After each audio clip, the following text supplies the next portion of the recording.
Play group से लेके PhD तक उसकी एजुकेशन की ज़िम्मेदारी वो इसी इदारे की है। उसके बाद उस बच्चे की जॉब प्लेसमेंट की ज़िम्मेदारी भी हमारी है, और अगर खुदा न खास्ता उस बच्चे की जॉब कभी छूट भी जाए वो दोबारा हमारे पास आ सकता है और हम उसकी दोबारा जॉब प्लेसमेंट की भी ज़िम्मेदारी उठाते हैं। औज़ुबिल्लाहि मिनश्शैतानिर्रजीम, बिस्मिल्लाहिर्रहमानिर्रहीम।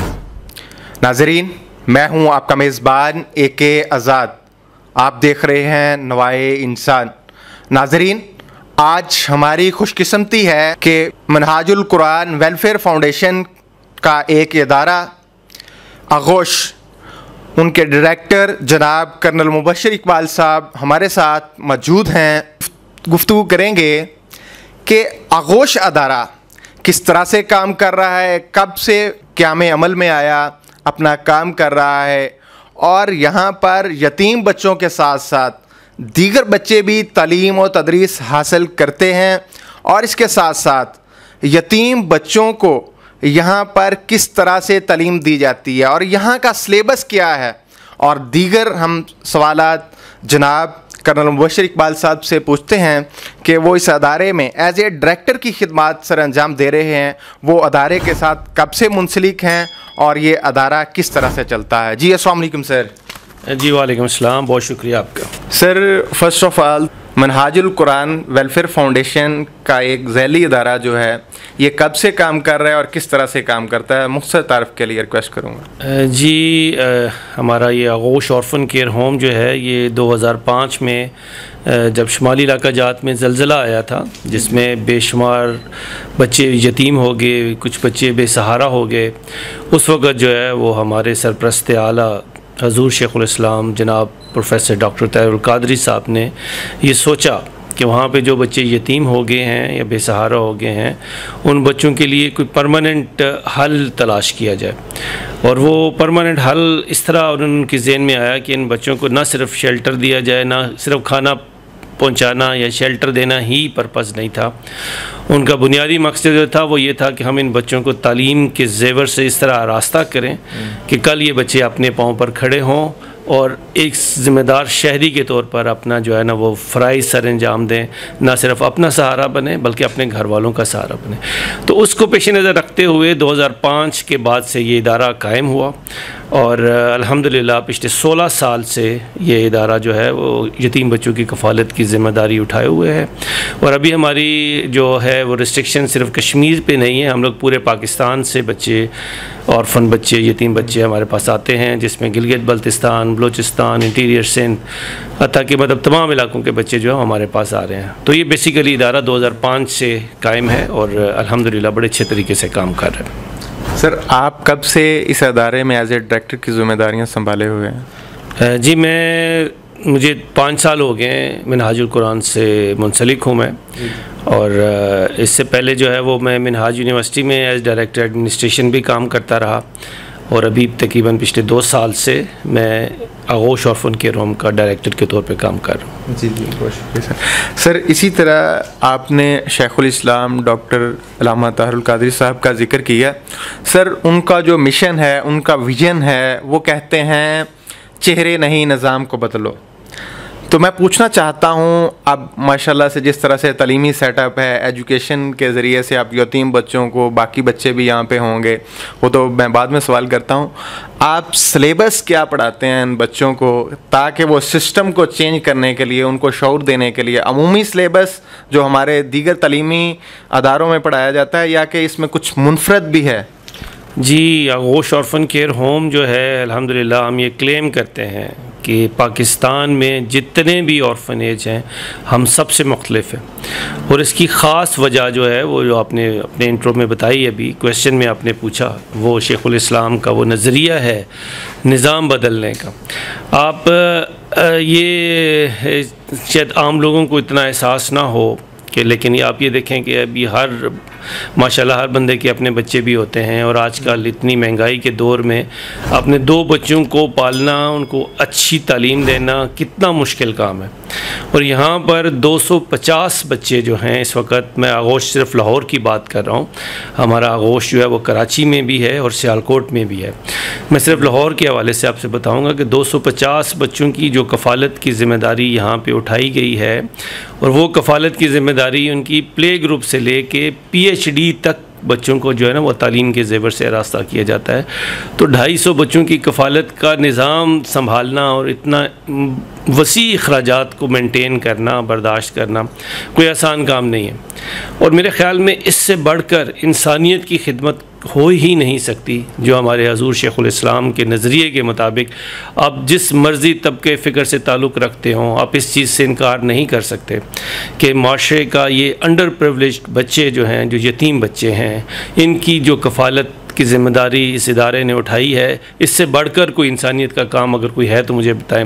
हम लोग मुख्तलिफ इस तरह हैं, जो आपका क्वेश्चन था, कि हम लोग यहाँ पर purely education based orphan care home है हमारा ये। हम लोग यहाँ पर बच्चों को सिर्फ ऐसा नहीं है कि शेल्टर प्रोवाइड कर दें, उनको खाना दे दें, उनको कपड़े दे दें, किसी भी उम्र का बच्चा आए उसको रखें, महीना 2 महीने रखें और उसको अच्छी खुराक दें और यहाँ से रवाना कर दें, ऐसा हरगिज़ नहीं है।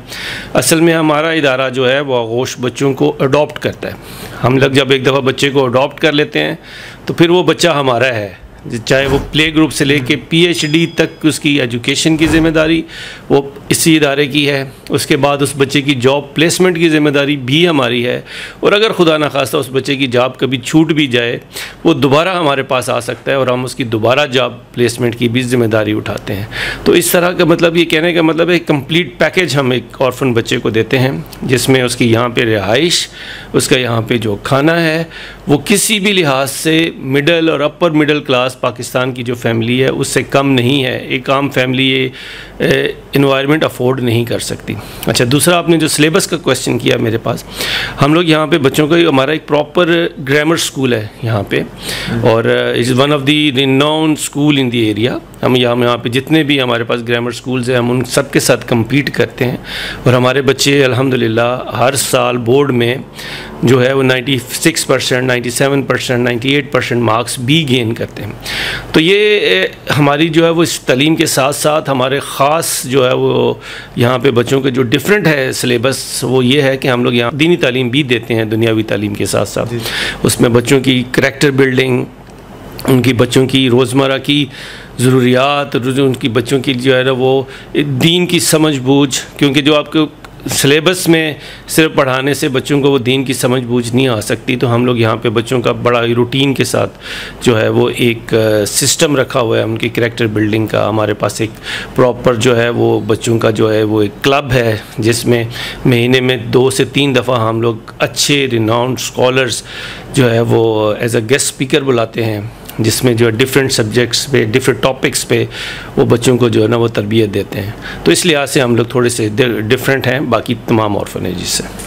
जी सर, आपने जिस तरह से डिटेल में बताया, मैं नाज़रीन को बताता चलूँ कि मेरा नहीं ख्याल कि पाकिस्तान में कोई ऐसा अदारा मौजूद हो, नर्सरी प्रेप से लेके फिर PhD तक तालीम देना, फिर उसके बाद जॉब प्लेसमेंट की जो आपने बात की सर, और सबसे बड़ी बात जो मुझे मुनफरद इसमें लगी वो ये कि अगर जॉब चली भी जाए, दोबारा हमसे रब्ता करता है वो स्टूडेंट, तो हम दोबारा भी उसकी जॉब का इंतज़ाम करते हैं। ये आप इसीलिए वसूख से कह सकते हैं कि अगर आपने उस बच्चे की, उस स्टूडेंट के करैक्टर को बिल्ड किया होगा, अगर करैक्टरलेस बंदा होगा तो उसकी तो ज़िम्मेदारी आप नहीं ले सकते। इसका मतलब ये हुआ कि आप यहाँ पर किरदार साजी, इंसानी सोसाइटी के आला माशरे के क़याम के लिए जिस तरह से आपने उसका करैक्टर बिल्ड किया, तो फिर ये आप इतने वसूख से, इतने एतमाद से ये बात आपने कही। और मेरा नहीं ख्याल कि इस तरह से पाकिस्तान में कोई बंदा रिस्पॉन्सिबिलिटी लेता हो। शेखुल इस्लाम डॉक्टर ताहिरुल क़ादरी साहब का विज़न है कि जो उनके पास था, उन्होंने नीचे अपनी तरबियत याफ्ता टीम में ये चीज़ें अंडेली। इसी से सर मुंसलिक मेरा अगला सवाल वो ये है कि आपके यहाँ बच्चों के दाखिले का क्या क्राइटेरिया होगा? जी, हमारे असल में आपको पता ही होगा कि मिनहाजुल कुरान जो है वो एक वर्ल्ड वाइड ऑर्गेनाइजेशन है और अल्हम्दुलिल्लाह हमारी पाकिस्तान में भी डाउन टू विलेज लेवल हमारी रिप्रेजेंटेशन है।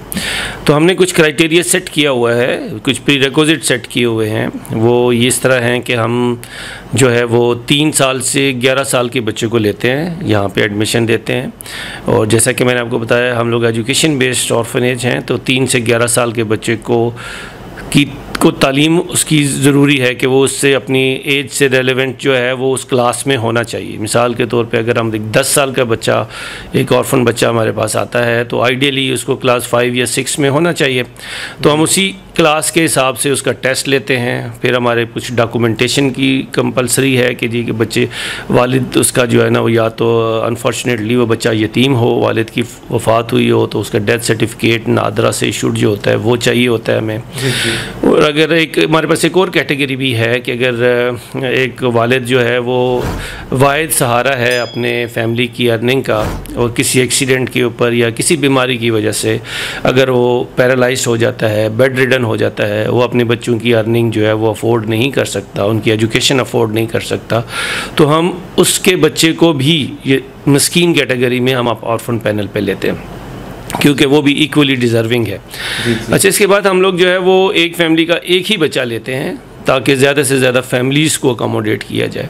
क्योंकि अभी मैं आपको बस अभी may be not be relevant question आपका जो मैं आंसर कर रहा हूँ कि अभी हमारे पास जो बच्चे 2005 में आए थे वो अभी अब अल्हम्दुलिल्लाह ग्रेजुएशन करने के बाद आज अपने पाँव पे खड़े हैं। और इसके अलावा हमारे 2 बच्चे पाकिस्तान आर्मी में कमीशन हासिल किए हुए हैं, इन्हीं ऑर्फन बच्चों में से जो आज एक बाइज़्ज़त तरीके से अपनी जो है ना वो ज़िंदगी गुजार रहे हैं। तो ये हमारा क्राइटेरिया होता है। हमारे जो डाउन टू विलेज लेवल मैंने आपको कहा हमारी रिप्रेजेंटेशन होती है, वो बच्चों को वहाँ से डिज़र्विंग बच्चों को हमारे इस क्राइटेरिया को जो फिल कर रहे होते हैं वो सिलेक्ट करके बच्चों को हमारे पास भिजवाते हैं। फिर यहाँ पे हम उनका टेस्ट लेते हैं, इंटरव्यू लेते हैं और तमाम डॉक्यूमेंटेशन पूरी होने के बाद उन बच्चों को यहाँ पे दाखिला देते हैं। और हमारा स्लोगन जो है आगोश का वो ये है कि जिसे आपने बड़ा राइटली यू पॉइंटेड आउट कि हम बच्चे को प्ले ग्रुप से PhD तक लेके जाते हैं। तो हमारा स्लोगन है जी कि we are family forever and we shall leave you never. तो एक दफ़ा बच्चा जब हमारे पास आगोश में आ जाता है तो वो ताहयात वो बच्चा हमारा हो जाता है। जी सर, आगोश अदारे में जिस तरह से आप तरबियत के सारी चीज़ें कर रहे हैं, किन बच्चों से फ़ीस लेते हैं और वो फ़ीस कितनी होती है तकरीबन? जी, हमारे पास ये जो जैसे मैंने आपको बताया हमारे पास एक टॉप ऑफ द लाइन और very high standard grammar school है। हमारे पास यहाँ पे यतीम बच्चों के अलावा बेसिकली तो ये स्कूल हमने इन्हीं यतीम बच्चों के लिए ही बनाया है। लेकिन आपने देखा होगा कि हमारा कॉम्प्लेक्स एक बहुत बड़ा कॉम्प्लेक्स है, ह्यूज कॉम्प्लेक्स है। इसकी मेंटेनेंस और इसके अखराजात को बर्दाश्त करना कोई आसान काम नहीं है। तो इस चीज़ को मद्देनज़र रखते हुए हम लोग यहाँ पे जो लोकल पॉपुलेशन है उसके लोग बच्चे भी हमारे पास आते हैं जो पे करते हैं। और यहाँ पे चूँकि हमारा मिनहाजुल कुरान का नाम हमारे इदारे के साथ मुंसलिक है तो हम हर तरह से हर फैमिली को, चाहे वो जितनी भी हो, वो उनको अफोर्डेबल पैकेज के ऊपर यहाँ पे बच्चों को स्कूल में दाखिला देते हैं। और हमारी फ़ीस भी जो है वो कंपैरेटिवली यहाँ पे जो दूसरे स्कूल है उनसे कम है और तालीम का मयार किसी भी तरह किसी दूसरे स्कूल से कम नहीं है। जी सर, इसी तरह से मैं एक चीज़ और आपसे पूछना चाहता हूँ। आपने जिस तरह से सारी चीज़ें ज़िक्र की, सोसाइटी में आगोश जो अदारा है ये इसका तारफ़ आपने जैसे बताया 2005 से है, सोसाइटी में इसका सही तारफ़ क्यों नहीं जा सका? मैं बहुत से यतीम बच्चों को जानता हूँ जो कि अपनी तालीम इस वजह से छोड़ देते हैं जिनको इस का नॉलेज ही नहीं होता। ये मैं आपसे सवाल ये करना चाहता हूँ कि आगोश का जो सही तारफ़ है वो सोसाइटी में क्यों नहीं जा पाया अभी तक? जी, बड़ा वैलिड क्वेश्चन है आपका। ये अनफॉर्चुनेट है। हम अपनी गलती इसमें तस्लीम करते हैं कि हम लोग बहुत, हालांकि इदारा पिछले 16 साल से कायम है लेकिन जो है वो उस तरह से इसको प्रोजेक्ट नहीं कर सके हम जिस तरह के करना चाहिए था। लेकिन अल्हम्दुलिल्लाह अभी हमारी जो है वो हर तरह से सोशल मीडिया के ऊपर हमारा अपना फेसबुक का पेज है, अपनी वेबसाइट है और जो है ना वो बड़ी ही अच्छी तरह से हम अभी अपने इदारे को जो है ना ना वो भी पब्लिसाइज़ कर रहे हैं, इसकी प्रोजेक्शन कर रहे हैं। और जिस तरह भी आप भी तशरीफ़ लाए हैं माशाल्लाह, तो वो भी इस तरह हम मीडिया के तमाम चैनल्स को यूज़ करते हुए, तमाम प्लेटफॉर्म्स को यूज़ करते हुए अल्हम्दुलिल्लाह भी हम बड़े ही एक्टिवली इस आगोश प्रोजेक्ट को जो है ना वो तमाम पूरे पाकिस्तान में जो है वो भी पब्लिसाइज़ कर रहे हैं। और इंशाल्लाह यूल सी कि बहुत जल्दी हमारी ये वाली वीकनेस जो है ना वो भी दूर हो जाएगी और पूरे पाकिस्तान में हर बंदे को इंशाल्लाह आगोश का और ऑर्फन केयर होम का पता होगा। मैं आपसे ये रिक्वेस्ट करता हूँ कि आपके जहन में कोई भी क्वेश्चन हो, कोई भी सवाल हो आगोश के बारे में, आप कमेंट सेक्शन में हमें आगाह कीजिए। हम दोबारा इंशाल्लाह आगोश अदारे के मुतल्लिका ज़िम्मेदार से वो आपके तमाम सवालात के जवाब दोबारा भी इंशाल्लाह वक्तन फ़क्तन देते रहेंगे। और आज मैं यहाँ पर जब विज़िट किया आगोश में, तो मैंने यहाँ पर सफाई सुथराई या दीगर इंतज़ामात देख कर मुझे कदरे खुशी हुई कि सोसाइटी में दीगर जो हमारे तालीमी इदारे, यहाँ तक कि हमारी मसाजिद में सफाई का वो इंतज़ाम नहीं होता जो कि होना चाहिए। तालीमी अदारे हमारी तरबियत गाह होते हैं, अगर यहाँ पर ये चीज़ें नहीं होंगी तो कहाँ पर होंगी। और यहाँ पर जैसा कि सर ने हमें बताया कि हम बच्चों की पूरी ज़िम्मेदारी लेते हैं, हम उनको फैमिली मेंबर की तरह डील करते हैं। मेरा नहीं ख्याल कि पाकिस्तान में इस तरह से कोई और अदारा ज़िम्मेदारी लेता होगा। आगोश अदारे की प्रमोशन के लिए, इसके तारफ़ को सोसाइटी में ज़्यादा से ज़्यादा करने के लिए इसको ज़्यादा से ज़्यादा लाइक करें, शेयर करें और आइंदा ऐसे ही मौजू पर हम गुफ्तगू करते रहेंगे। चैनल को सब्सक्राइब करना मत। मेज़बान AK आज़ाद को इजाज़त दीजिए। अल्लाह निगहबान।